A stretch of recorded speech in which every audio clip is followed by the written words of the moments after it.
Happy to be here. Matthew Howard Ministries, Thursday, May 28th, 2020. O thou, whose kingdom is within, may all thy names be hallowed.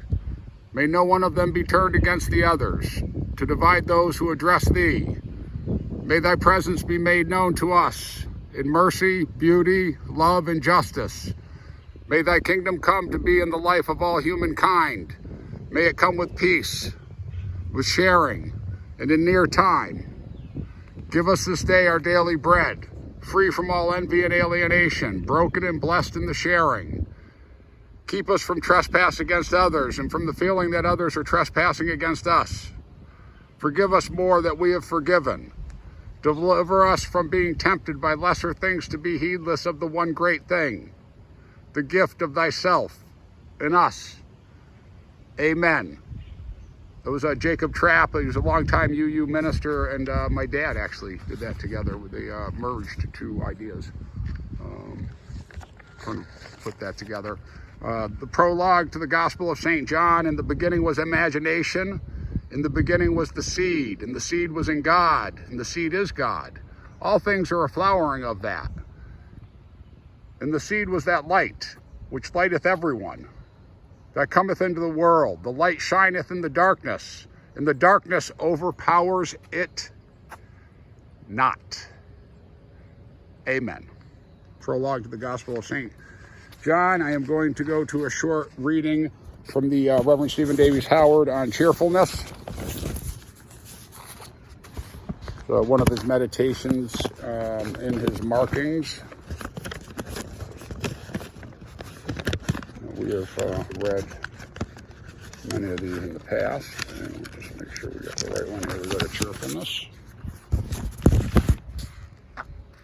There's the Du Bois Tower. Beautiful night here, nice and cool, starting to cool down. It was a little humid today. We had come down below is the Mullins Center, where UMass plays the basketball, the men's and women's basketball teams, and ice hockey. They have great ice hockey teams. And it is open to the public. I don't know if, probably not right now, but they do have open skating, which is nice down at the rink. Back to Reverend Stephen Davies Howard, cheerfulness. In our search for wholeness, we need to attain the right balance between humor and seriousness. Religion has often been depicted as grim and solemn. Traditionally, humor has been regarded as out of place in services of worship. Perhaps this is due to the fact that the religion of the Old Testament was about people in exile. There are, of course, exceptions. The book of Proverbs reminds us that a cheerful heart is good medicine, but a downcast spirit dries up the bones.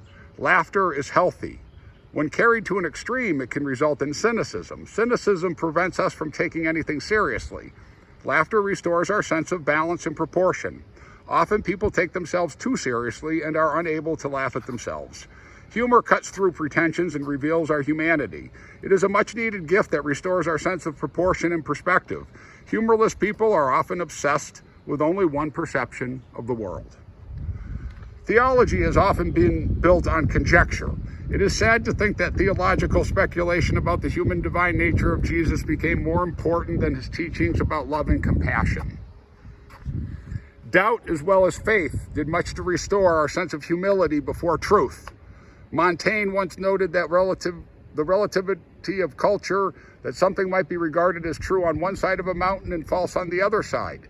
Absolutism is often humorless, a prelude to fanaticism. I like these lines from Louis Untermeyer's hymn, Prayer for This House.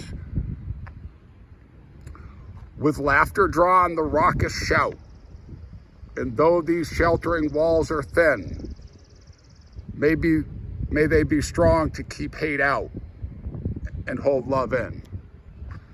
Amen. The Reverend Stephen Davies Howard. We're going to break. We're going to have a song of praise. Hope everybody is enjoying their day today. I am so happy to be here right now. As you can see, I'm going to walk through the Du Bois Library, and we're going to get some music going. We're going to go with the Doobie Brothers. The first live show I saw in Springfield Civic Center back in 1977. I was 14 years old. The Doobie Brothers, very spiritual. I'm going to go with What a Fool Believes. And take a little walk down to the pond, see what kind of activity we have with the wildlife. Enjoy.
The Doobie Brothers, the wise man has the power.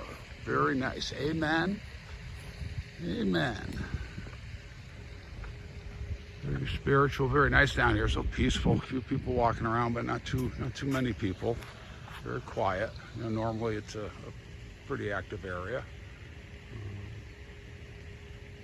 That's a nice shot of the Du Bois Tire library. I just love coming down here. Let's see what we get down here. There's always usually some ducks. I can see them from here. See if they want to listen to a little more Reverend Stephen Davies. I got another meditation we'll pull out here. See what we got going on here. The gang, I won't get too close. We got some worshipers. Hopefully they're not going to run away. I'll keep my distance. You know, they're probably ready to call it a night here.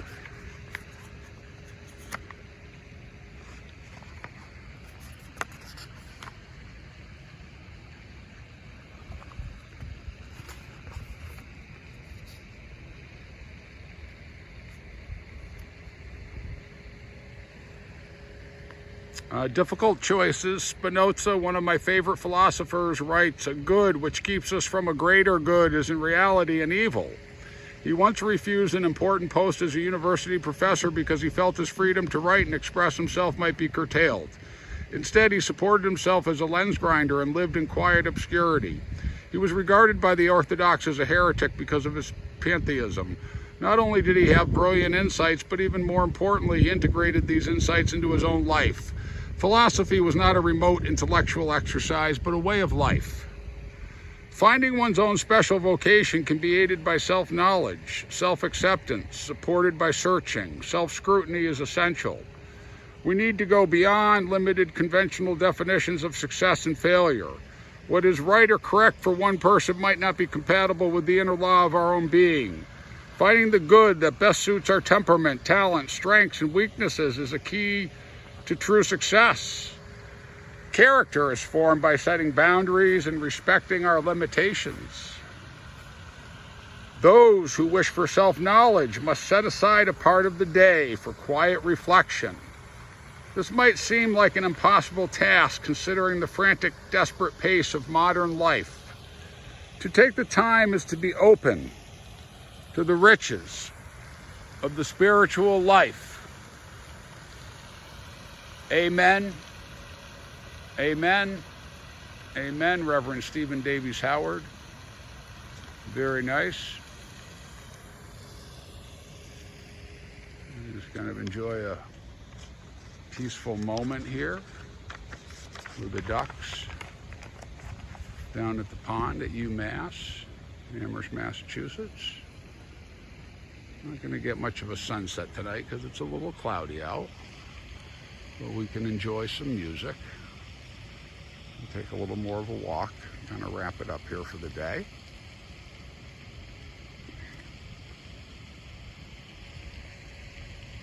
I'm going to play some reggae.